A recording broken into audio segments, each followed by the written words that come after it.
तो हम दोनों वर्किंग है, ये सॉफ्टवेयर में, मैं मैकेनिकल में हूँ, तो it is the mid place for अस। हमारे लिए बीच का प्लेस है पुणे का, यहाँ से चाकन भी 15 किलोमीटर है, हिंजवाड़ी भी है।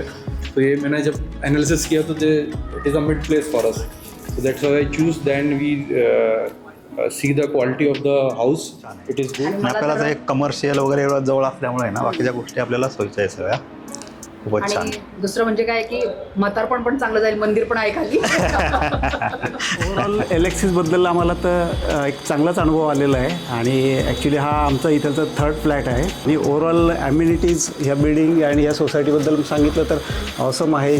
Gardens, children's play area, senior citizen club, even the gym जे चिल्ड्रन्ससाठी पाहिजे, मुलांसाठी, आणि स्विमिंग पूल, आणि ओव्हरऑल एक्सपिरियन्स गुड. ते एक गोष्ट आहे. आणि दुसऱ्या गोष्टीची आता आपण म्हणतो की क्राऊड भरपूर वाटतो आपल्याला, की आता एवढा मोठा क्राऊड आहे, आता सर्व्हिस कशी मिळणार किंवा ॲम्युनिटीज व्यवस्थित मेंटेन होणार का. त्या सर्व ॲम्युनिटीज अजूनही मेंटेन्ड आहे, गेल्या 8 वर्षापासून आम्ही बघतो आहे.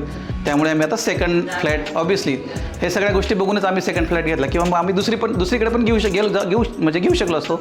पण त्या गोष्टी आम्हाला नाही वाटलं की ठीक आहे इथेच व्यवस्थित आहे, तर आपण इथे दुसरा फ्लॅट घेण्यासाठी काय हरकत नाही.